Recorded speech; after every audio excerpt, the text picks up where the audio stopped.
कैसे हो प्यारे बच्चों, आप सभी ठीक तो है ना। बच्चों, क्या आपके साथ कभी ऐसा हुआ है कि किसी ने आपके बारे में कुछ गलत कह दिया हो और आपने भी उसकी बात को सच मान लिया हो, किसी और की बातों पर मन ही मन परेशान हुए हो। तो बच्चों, हमेशा याद रखिए कि हमें हमेशा दूसरे की सही बातों को मानना चाहिए, गलत बातों को नहीं। ये बात मैं आपको एक मजेदार कहानी के जरिए सुनाती हूँ।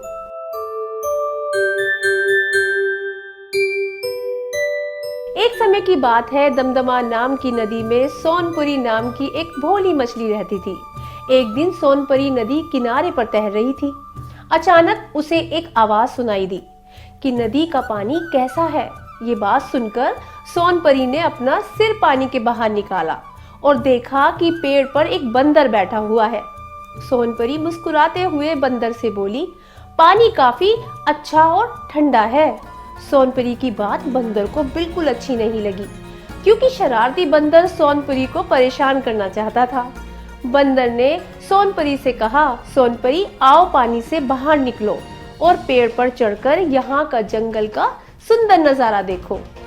सोनपरी उदास होकर बोली, मैं पेड़ पर कैसे चढ़ सकती हूँ, मुझे तो पेड़ पर चढ़ना ही नहीं आता और मैं पानी के बिना भी नहीं जी सकती। अगर मैं पानी से बाहर आऊंगी तो मेरी सांसें रुक जाएंगी।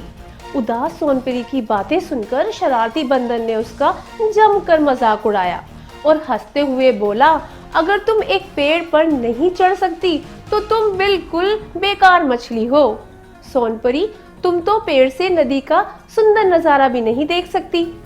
बच्चों, बंदर तो सोनपरी को सारी बातें बोलकर जंगल में वापस चला गया, लेकिन सोनपरी दिन रात बंदर की बातों को सोचकर उदास रहने लगी और मन ही मन सोचने लगी कि बंदर ठीक कह रहा था, सच में मैं बहुत ही बेकार मछली हूँ। सोनपरी को ऐसे उदास देखकर उसकी दोस्त मूनफिश ने सोनपरी से उसकी उदासी का कारण पूछा। सोनपरी ने मूनफिश को बंदर की सारी बातें बताई। सोनपरी की बात सुनकर तो मूनफिश जोर जोर से हंसने लगे और हंसते हुए सोनपरी से बोली, अगर बंदर को ऐसा लगता है कि तुम पेड़ पर नहीं चढ़ सकती इसलिए तुम बेकार हो, फिर तो वो बंदर भी बेकार है, क्योंकि वो भी तो तुम्हारी तरह पानी में नहीं तैर सकता और ना ही हम मछलियों की तरह नदी की गहराई में डुबकियां लगा सकते हैं। सोनपरी को अब सारी बात समझ आ गई कि बंदर ने कैसे उसे अपनी बातों में फंसाकर मूर्ख बनाया है। सोनपरी को अपनी गलती का एहसास हुआ कि कैसे वो दूसरों को बहकावे में आकर खुद को परेशान कर रही थी। इस छोटी सी घटना ने सोनपरी को एक बड़ा पाठ सिखाया था। अब सोनपरी खुश रहने लगी। तो बच्चों, कैसी लगी आपको ये कहानी? क्या सीखा आपने इस कहानी से? यही ना कि लोगों की बात सुनकर अपने आप को कभी कम नहीं समझना चाहिए और ना ही लोगों की राय को अपनी राय बनानी चाहिए।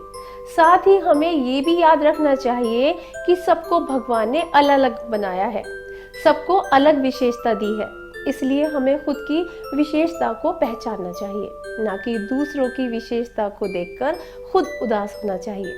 बच्चों, आज की कहानी में बस इतना ही। मैं आपसे फिर मिलूंगी एक और मजेदार कहानी के साथ। तब तक अपना ख्याल रखिए और खूब पढ़िए।